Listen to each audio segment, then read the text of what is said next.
Fala galera, aqui é Alexandre do Jiu-Jitsu Channel. Seja bem-vindo ao nosso episódio, nosso podcast. E hoje vamos falar com o nosso convidado, Gido Bastos, direto dos Emirados Árabes, da equipe Alavanca, faixa preta, terceiro grau, aluno do professor Helder Bob Esponja, não é isso? Isso. Seja bem-vindo, Gido, é um prazer tê-lo aqui. Como é que tá as coisas? Tá tudo ótimo, tudo muito bem. Mesmo em virtude dessa pandemia, muitas ideias, muito trabalho tá surgindo e eu tô muito feliz e tô ansioso para poder voltar logo para dar aula na escola. Então, hoje a gente vai falar um pouco de jiu-jitsu, mas não de posições, como é normal, não de técnicas, mas a gente vai falar uma coisa que eu acho que vai mais além, que é a parte científica, um embasamento científico, um estudo sobre o jiu-jitsu, não é isso, Gido? Pode falar um pouco sobre isso aí para nós? Como eu pesquiso nessa área, né? Então eu sou mestre em educação física, pesquiso em jiu-jitsu e sou aluno de doutorado, sou doutorando nessa área de pesquisa em jiu-jitsu. E agora vai ter um congresso chamado Sinergia, é um congresso internacional, acadêmico. Quando eu falar acadêmico, o que eu quero dizer é que é um congresso desse âmbito da ciência e da educação. Então, são pessoas que pesquisam na universidade, que publicam artigos, que estão realmente lado a lado com a ciência e descobrindo novas coisas sobre o jiu-jitsu. Então, esse congresso é um congresso que tem um viés de abordagem de saúde, certo? E de pedagogia, e é internacional. Onde que vai acontecer esse... Então, a novidade é que ele vai acontecer numa plataforma digital, virtual. Então, todo mundo vai poder acessar ele. Quem tiver interesse, assim, já pode passar o... Ele já está disponível, já anunciei ele no meu Instagram, tem um link, podem falar comigo para fazer a inscrição. O meu Instagram é Gido Bastos. E o que acontece? Nesse congresso você pode mandar artigo, você pode mandar livro seu, você pode mandar resumo que você pesquisou, tem palestras, tem mesa redonda para debate e tem cursos. Então eu fui convidado para dar um curso sobre isso que eu pesquiso, sobre metodologia lúdica no jiu-jitsu. E o que eu acho interessante é o seguinte, que além de estar em um preço muito acessível esse preço, eu acho que depois, né, que passar esse congresso, eu vou dar o meu próprio curso e o preço vai ser muito diferente.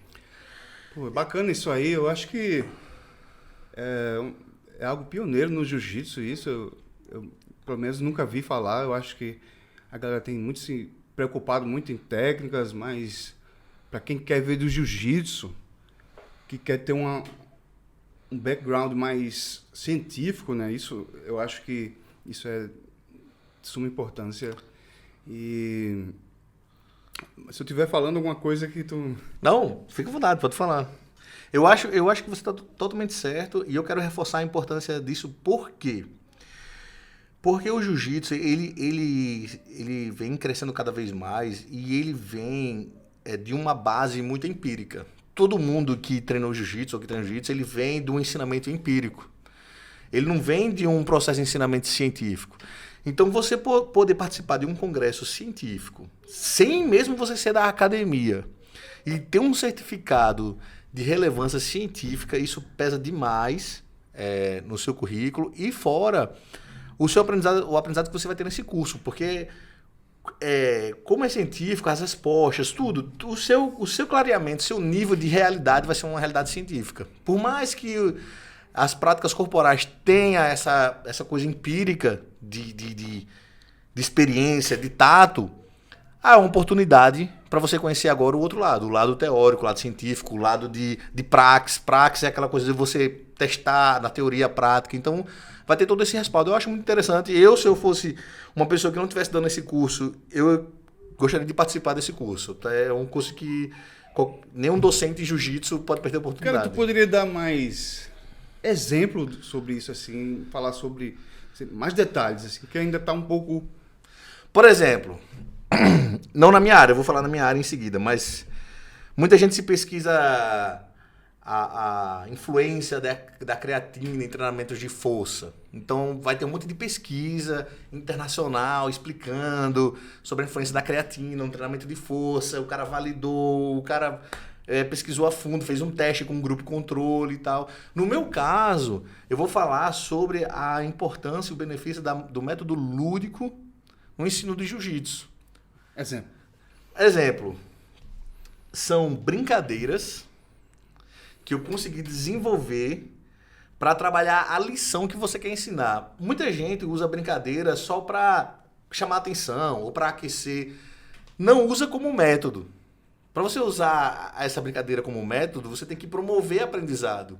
Então, nessa minha pesquisa que eu fiz, eu consegui desenvolver uma metodologia, desenvolver brincadeiras que trabalham a lição em si. Por exemplo, se você quer uma lição para trabalhar montada, eu tenho uma lição, eu tenho uma dinâmica lúdica que vai trabalhar montada, mesmo que a criança nem saiba que tá trabalhando a montada. Deixa eu ver se eu entendi. Então a criança aprende brincando. Aprende brincando. Mas qual é o mais importante disso? Que depois que ela passa por uma dinâmica lúdica, ela tem uma aquisição, ela tem uma preparação para se desenvolver caso ela queira dar continuidade à parte esportiva. Porque muito professor de jiu-jitsu, como vem dessa parte empírica, não reconhece o ambiente que ele está. A prática corporal, ela passa por muita modificação. Por exemplo, o karatê, ele era usado pelos samurais para guerra, depois ele virou para defesa pessoal, aí depois ele o quê? Se esportivizou. Quando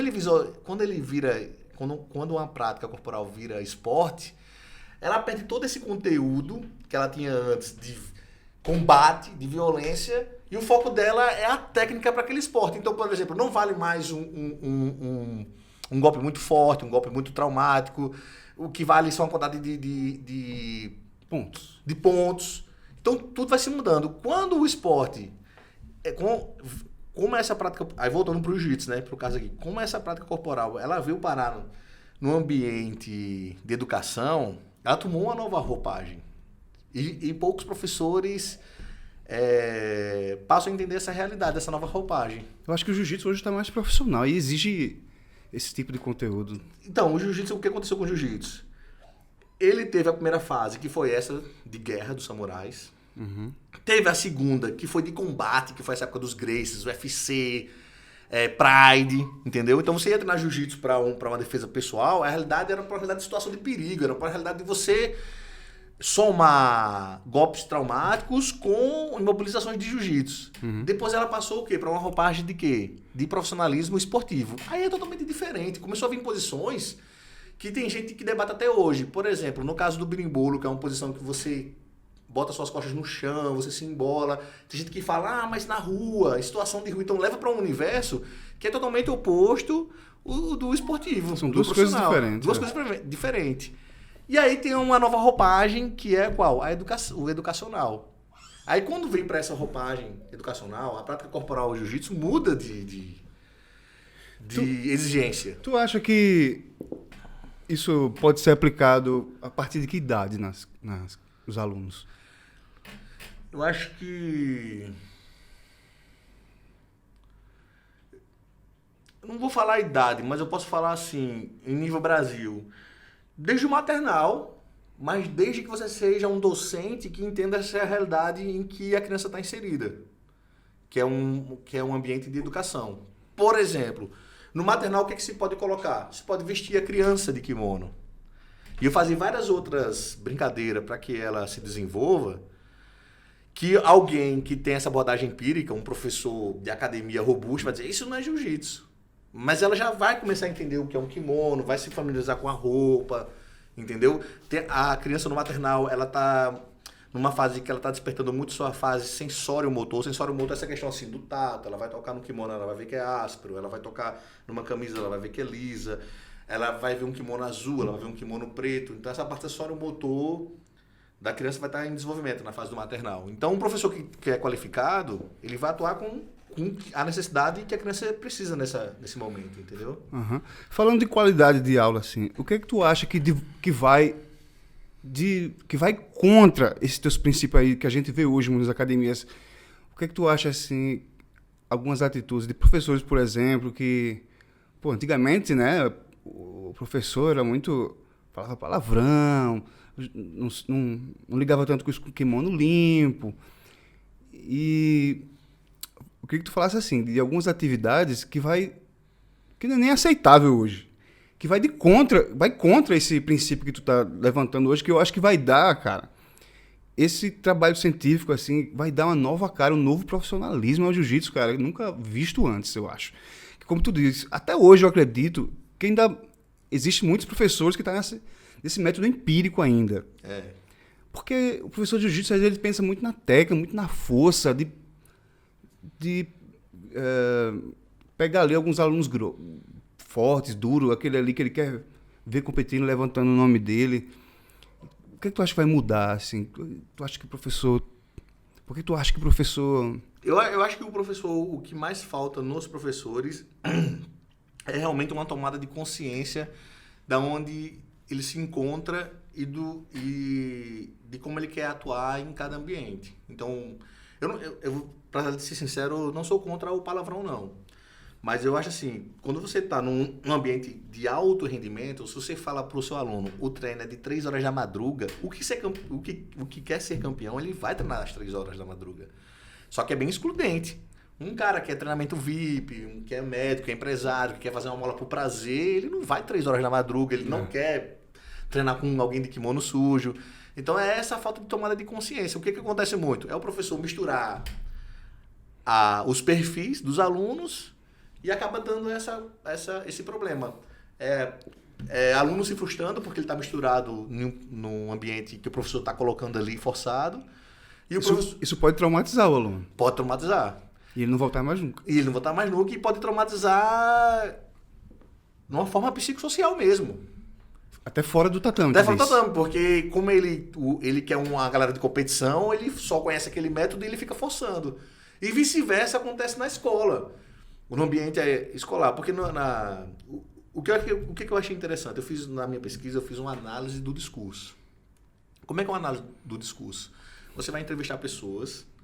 Nessas pessoas, você transcreve todo esse entrevistado para um papel. Você usa um programa NVivo. No programa NVivo, você vai vendo as palavras que vão mais se repetindo, o que vai mais se acontecendo no discurso. Tem uma técnica para se analisar o discurso. E nesse discurso, o que eu percebi? Que tinham professores que usavam experiências de comércio, tipo assim, para eu ter mais alunos na minha academia, eu fazia essa dinâmica. Aí botou na sala de aula. Teve professores que se destacaram muito na parte extracurricular, que não é o da escola, e usavam técnicas de alto rendimento, mas excluía muito aluno. Não, esse aqui não serve, esse não serve, aquele não serve, então só selecionava uma nata. E teve professores que que percebeu, isso aí que eu achei interessante, teve professores que percebeu que tinham alunos muito diferentes na sala de aula. E nessa minha pesquisa eu perguntava, o que você acha diferente da escola para a academia? A maioria falava isso, no ambiente escolar tem criança que é magra, que é gorda, que é deficiente mental, tem criança que gosta de jiu-jitsu, mas não quer fazer naquele momento e você tem que dar a lição. Então o mais difícil na escola é você conseguir promover o aprendizado para um público tão diverso, agrupado naquele momento. Então tu fala assim, então cada aluno tem que ter um tratamento específico ou tu aborda todos de uma forma... Não cada aluno tem um tratamento específico. É você, quanto docente, conseguir desenvolver um método, uma dinâmica, um processo de ensino-aprendizagem que consiga atingir o maior número de alunos presentes naquele momento. Sem traumatizar ninguém. Sem traumatizar ninguém. Esse termo traumatizar tem muita discussão, porque assim, o trauma também educa, entendeu? A gente fala sobre trauma, só enxerga como coisa ruim, mas tem a vida da gente, se você for ver, a gente, em algum momento da vida, quando eu falo assim, a gente fala ao pessoal mais da minha idade, que eu tenho 36 anos, vai chegar um momento da vida da gente que a gente vai ser testado ao nosso limite. E isso aí, a vida da gente é passada por traumas. Quando você nasce, É um trauma só em nascer. A criança chora porque ela passa por um trauma no nascimento. Tá ligado? Então, tipo assim, quando eu me mudei pra cá, foi outro trauma. Quando a criança ela muda de série, é um trauma. Os traumas são importantes. Eu acho que na questão não é traumatizar ou não o aluno, é promover o aprendizado em si. Só que promover o aprendizado para todos, para atingir a maior grupo de alunos ali na escola. Então, tipo assim, se tem uma facilidade que eu consigo atingir o aprendizado, eu quero atingir naquele lá que tem um problema, que é tímido, que então eu tenho que conseguir agrupar todo mundo. E a dinâmica lúdica, a brincadeira, consegue fazer isso. Só para você ter uma ideia, para eu não ficar tão extenso aqui, eu perguntava para os professores na minha pesquisa, você avalia se a criança está aprendendo ou não na brincadeira? Tinham vários que só na hora que percebia isso. Falava assim, eu avalio. Se a criança tá aprendendo ou não com a brincadeira. Eu falava assim, como que você avalia? Aí eles me respondiam, eu vejo se a criança realizou o movimento que eu passei na lição. Se ela realizou na brincadeira, ela aprendeu. Acho que tem uma coisa nada a ver com a outra, no caso. Porque a parte física, motora, sei lá, às vezes interpretação, às vezes explicar ao aluno, às vezes, a dinâmica ali para quê também. Acho que a avaliação passa por muito mais do que isso. Passa, mas aí olha só onde eu cheguei à conclusão. Que a brincadeira, ela tira aquela pressão. Porque quando a criança sabe que vai ser testada, ela fica inibida. Mas quando a criança está brincando, ela está desinibida. E poucas pessoas percebem isso, mas a avaliação ela é um momento que pode promover aprendizado. Ela não é um momento só de você fiscalizar. Então, se você consegue usar um momento avaliativo como ferramenta de aprendizado, isso aí vai te auxiliar muito mais na aula. Então, se você é um docente mesmo que está preocupado com o processo de ensino-aprendizagem, ou processo de ensino e aprendizado, tu não vai ficar só avaliando ou só sendo robusto. Tu quer que todo mundo se desenvolva de alguma forma. E aí, quando eu percebi que os professores também avaliavam na brincadeira, aí foi aí que eu vi mais ainda o valor da dinâmica lúdica. Cara, falando isso aí, eu acredito que também todo pai de família deveria fazer esse curso, sabe? Porque às vezes a gente faz isso com nossos filhos, velho. A gente quer que ele tome um caminho e acaba exigindo muito dele. E aí ele acaba tomando outro ao contrário. Tipo, e até professores mesmo que têm filhos ali, que quer que o filho seja cascadura, faixa preta de jiu-jitsu. Ele vai aprender logo jiu-jitsu e obriga ele a fazer aquilo ali. Não tem nenhuma forma lúdica de fazer ele gostar daquilo. E o cara acaba pegando ranço daquilo, cara. Eu acho que isso é importante demais. Acho que todo pai de família tem que... Não, é importante. É aquilo que eu te falei, é o cenário. Se realmente você está com um público que é do alto rendimento, o alto rendimento ele vai passar por essa pressão. Então você trabalha com pressão. Mas a maioria da galera não compete. É um público muito pequeno que compete. Verdade. Muito pequeno. Então, o público que a gente está lidando é um público maior que não compete. E qual o maior interesse do público que está fazendo aula com você? É aprender, pô. É aprender. Então, se eu sei que a dinâmica lúdica promove aprendizado e que ainda eu posso usar o momento de avaliação para promover aprendizado, eu acho, na minha opinião, que não tem dinâmica melhor. E ainda acho que o aprendizado também é mais rápido, né? Bem mais rápido, bem mais rápido. Só que aí você tem que ter uma consciência realmente de como ensinar certas coisas, entendeu? Eu já falei isso muito nos meus speed sessions e em pequenos cursos, que é você saber escolher os maiores critérios de sucesso da lição. Que no alto rendimento você detalha muito, é a perfeição, além de tudo, e já numa perspectiva lúdica, não. A perspectiva lúdica, por exemplo, numa técnica de double leg, eu posso criar o meu maior critério de sucesso apenas pegar nas duas pernas. Pouco importa se minha cabeça vai estar na barriga, se a minha cabeça vai estar fora, só pegar nas duas pernas. E eu desenvolvo um game de pegar nas duas pernas e todo mundo das crianças, a gorda, a magra, vai pegar nas duas pernas e vai botar a criança para baixo. E aí é a lição dada. E esse método que tu tá desenvolvendo, né? Que já te conheço já há bastante tempo, já me deu aula, para quem não sabe também.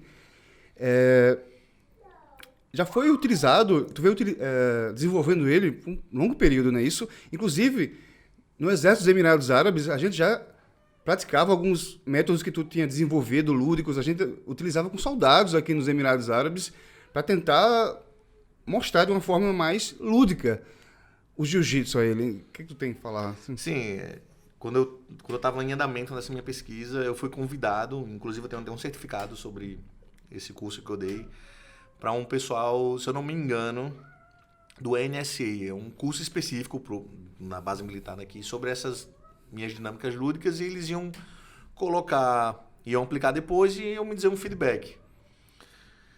E de início eles adoraram. Falaram comigo que os capitães gostavam, que os alunos passaram a gostar e tal. E depois de um tempo eles falaram que não quiseram mais brincar, que queriam mais treinar. Mas aí qual foi o ponto positivo? Foi que a dinâmica lúdica despertou interesse, que antes eles não tinham, que já chegavam cansados, aquela coisa. E depois que passaram a ter o interesse para treinar em si mesmo a prática corporal, jiu-jitsu. Eu achei isso muito maneiro, porque sempre eu bato nessa tecla. O professor ele tem que ter consciência do ambiente que ele está. Então, o ambiente militar, para um escolar, para uma academia, se difere em muita coisa. O cara que está no exército, ele está treinado, ele está se preparando para a guerra. Então, ele vem de um estresse antes de chegar na aula de jiu-jitsu, no ambiente militar, muito grande. Ele vem naquele estresse e ele treina o quê? A obediência. Então, se um professor mandar ele pagar 10, essas coisas, ele vai ter que pagar. Então, essa dinâmica lúdica serviu de algum momento para, além de promover o aprendizado, trazer o prazer nesse estresse todo, entendeu? Para eles. Então, foi bom, foi bem quisto nessa época, mas depois não teve continuidade, até porque meu foco é a educação mesmo em si. E tem um cara que tá com essa pegada agora, que é um amigo meu chamado Bruno César, eu chamo ele de Bruninho. Ele tá fazendo um mestrado e ele tá com pesquisa no jiu-jitsu no ambiente militar. Ele é um cara que depois você pode chamar pra cá, que vai estar aí. Vamos chamar sim. Cara, a gente já começou aqui a entrevista a 1000 aqui, velho. Já fomos bem tenso aqui, bastante conteúdo aí, cara. Parabéns aí pelo desenvolvimento. Eu também estou aprendendo muito aqui, só escutando isso. Eu acho que todo mundo que quer se formar for professor, ou pai também, eu acho que deveria ouvir isso várias vezes. Mas, e faltou falar um pouco de tu, assim, como foi que tu veio para aqui nos Emirados Árabes? Fala de onde tu é, um pouco da tua... Vamos começar do início. Então, cara, a minha história é muito louca a história de todo mundo é muito louca, na verdade. Todo mundo aqui é um mundo. Mas eu fiz educação física, me frustrei com o curso, porque meu lugar não é essa área desportiva, não é personal, não é isso. Eu não tenho nada contra. Tenho amigos meus que são muito bem sucedidos como personal, mas na época eu fui para esse mundo do personal porque eu ganhava muito pouco e o personal realmente ele dá um dinheiro bem mais rápido, mas não é a minha área. A minha área realmente é a educação. E eu frustrado, eu tava numa época muito sem dinheiro mesmo. E o meu foco na minha época, eu falava assim, eu pensava, eu quero ficar rico a todo custo. E chegou um ponto que eu pensei, eu tenho duas pernas, 2 braços, eu vou ficar rico. Na minha época, eu pensava assim, para eu ficar rico, tem que ser médico. Mora lá em João Pessoa, tudo. Então eu larguei tudo e fui estudar para tentar entrar em medicina. E aí eu fiquei 3 anos estudando para entrar em medicina. Competia também nisso, né? Não, parei tudo e fiquei indo pra biblioteca. Tem um amigo meu até que perguntou, como é que você vai estudar sem dinheiro para pagar cursinho? Falei, pela primeira página do livro. E nessa eu tá estudando, nossa, a lição que eu tirei disso é o seguinte, que quando você realmente tem vontade, quando você quer alguma coisa, o universo conspira muito a seu favor. Porque eu estava estudando os assuntos do ensino médio, que eram os que caíram no vestibular, e eu não estava aprendendo nada, cara. Eu ficava lendo, eu ficava pensando, eu não posso me enganar, e não aprendia nada. E nessa, da minha vontade, da minha persistência, do nada chegou um amigo meu e falou, Gido, você tem que responder matemática básica. Se tu responder matemática básica, tu vai aprender o resto. O que tem a ver, velho? Aí eu comprei a matemática básica, respondi em 3 meses ela inteira. E, cara, depois disso... Frustração total. Meu aprendizado, disparou. Foi? Eu aprendi tudo com a matemática básica. Caramba. Entendeu? Então, tipo assim, a minha vontade trouxe esse cara pra mim e me deu essa dica. Então, quando você quer algo na sua vida, se você tá com aquela vontade mesmo, aquela energia circulando em você, ela traz as coisas. E eu acho que foi isso que aconteceu comigo. Eu queria tanto dinheiro e não o curso em si, de medicina, que aí apareceu a proposta pra cá. No 3º ano, do nada, pum, uma professora me liga, apareceu uma proposta pra gente ir pros Emirados e tal, topa ou não? Eu falei com minha mãe, Minha mãe, vai, eu vim Uma pra cá. decisão difícil, hein, velho? Difícil. Largar tudo e... E já era 3 anos, né, de estudo acumulativo. E quando eu vim foi um ponto de virada na minha vida. Inclusive, tu foi um dos caras que me motivou a estar aqui, né? Eu tava Sim. lá no Brasil, a gente conversava direto. E tu sempre me incentivou a vir pra cá. Cara, na minha época, em 2012, ninguém queria vir pra cá não. O pessoal tinha medo daqui. Meu sonho é vir pra Tinha cá. uma imagem muito deturpada, né, daqui. Sabe que eu quero terror aqui, é viver no meio do tiroteio. Mas por quê? Porque a educação, de modo geral, não só no Brasil, mas no mundo todo, ela é uma educação realmente quadrada e manipuladora. Quadrado. Quadrada. Na minha época não se falava do Oriente Médio. Eu só conhecia América, Europa e Brasil. Pô, A geografia, a história, eu não falava Um lugar tão rico em cultura, né? tão rica em cultura, com coisas tão importantes e diferentes para entender o mundo, sabe? E o pessoal não falava. Então, todo mundo tinha medo de vir para cá. Vim para cá foi um ponto de virada na minha vida, um ponto de virada assim enorme, assim, de prosperidade, de tudo. E aí eu pensei, rapaz, já que eu estava estudando tanto, eu não posso parar de estudar. Então eu vou entrar no mestrado. Aí foi aí que eu entrei no mestrado, lá em Portugal e tal. E nessa do mestrado, eu já tinha visto sobre ludicidade, em forma de ensino, mas por cima. Aí o que aconteceu? Eu morei um ano em Alain, aqui em Alain, e fui parar em Abu Dhabi. Quando eu fui parar em Abu Dhabi, eu fui parar numa escola muito complicada, uma escola que tem muito beduíno. Para quem não sabe, o beduíno é como se fosse um indígena no Brasil, assim, um pessoal bem local. Raiz, Conservador. Conservador, com costumes bem mais da antiguidade do que a modernidade. Então, eles comiam sentado no chão ainda. Aquele pessoal que fala só árabe, não fala inglês. E o jiu-jitsu para eles é como se fosse um balé pra gente. Chegar numa escola no Brasil e falar assim, você tem que fazer balé, é uma disciplina obrigatória. Tá Imagina louco. empurrar o jiu-jitsu com posições que para eles, pra religião deles, tem a ver com sexualidade e tal. Então, era muito difícil. E eu ficava nessa briga e ficava despertando assim pra brincadeira, mas a brincadeira na época só era como uma forma de chamar a atenção. Eu não conseguia ainda desenvolver como uma forma de aprendizado para lição. E aí, cara, eu teve 2 caras que foram muito importantes nessa época pra mim. Foi o Cássio e foi o Wendel. Eu fui trabalhar num clube com o Cássio. E o Cássio era um cara que ele era um ser de outro planeta na aula. Ele ria, ele desenhava, ele botava quadro. E eu via as crianças naquele mundo lúdico lá, sabe? Eles adoravam. Adorava. E vi o Wendel. O Wendel, ele trazia uma ludicidade que eu achava interessante, que ele conseguia colocar uma ludicidade militar na dele. Então ele escolhia um capitão pra turma, Pô, bacana. mandava um aluno traduzir.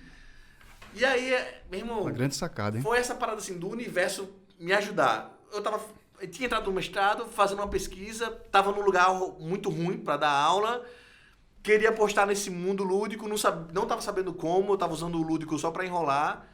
Conheci como o Cássio era tipo assim um verdadeiro ator, um verdadeiro artista na aula, e conheci o Wendel com essa ludicidade toda militarista. Aí eu consegui unir as duas. Perfeito. Quando eu uni as duas, cara, e eu comecei a desenvolver minhas brincadeiras, e o engraçado foi o seguinte, que quando eu comecei a desenvolver brincadeiras, os professores que passaram junto comigo começaram a ter ideias de brincadeiras também. Eles viam, Gida, essa brincadeira, essa é aquela. E aí eu começava a pensar nisso, né? Não, a brincadeira tem que ser para promover a lição do dia. Aí cada vez mais eu percebia, velho, que Não é qualquer brincadeira, tem que ter não um é- porquê. Tem que ter um porquê. Tem que promover o aprendizado. Então, por exemplo, assim... Deixa eu ver assim, um exemplo bem bacana, cara. Pronto, tem uma brincadeira que... Não, vai ser muito abstrata ainda essa brincadeira. Por exemplo, a lição do dia é o hip escape, que é a fuga de quadril. Eu conseguia fazer 2 times de futebol, só eles sentados, sem ficar em pé, e jogando a bola. Conheço essa. Bum, bum. Então eles trabalhavam o hip escape toda hora. Em vez de eu mandar fazer 20 vezes a repetição, tava lá, né? Entendeu? Eles fazem brincando, tá fazendo ali, não sabe nem que já fez 100 ali. Sei isso. Aí depois de um tempo eu colocava mais um movimento para deixar complexo. Eu botava o rolamento. Você pode andar para o lado sem ficar em pé, mas pode fazer rolamento. Então eles faziam mais de 50 rolamentos, para lá e para cá, para lá e para cá. Depois de um tempo, sem querer, eles estavam rolando para trás. Eu não falei para rolar para trás. Só que eles pensavam, eu não posso correr, eu não posso andar, eu não quero ir fazendo a fuga de quadril. Eles fazem E o mesmo professor isso. falou para mim, só para rolar, começaram a rolar para trás. Aí foi aí que eu fiz, meu Deus do céu, nessa aula os moleques estão fazendo rolamento pra frente, rolamento pra trás e a fuga de quadril num jogo só, sem eu estar precisando explicar detalhe por detalhe, sem eu estar mandando eles repetir 10 vezes.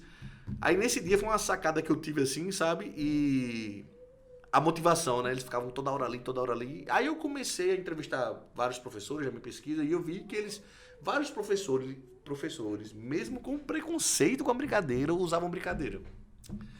Por que tu acha que eles usaram, mesmo com preconceito? E aí foi a sacada da minha pesquisa, por necessidade. Ou era assim, eu não conseguia dar aula. Todos. Se eu não der a brincadeira, eu não consigo dar aula. Pô, verdade. Eles começaram a me dizer essa resposta. Se eu não aplicar brincadeira, eu não tenho aula. Começaram a ganhar os alunos. Começaram a ganhar alunos. Nem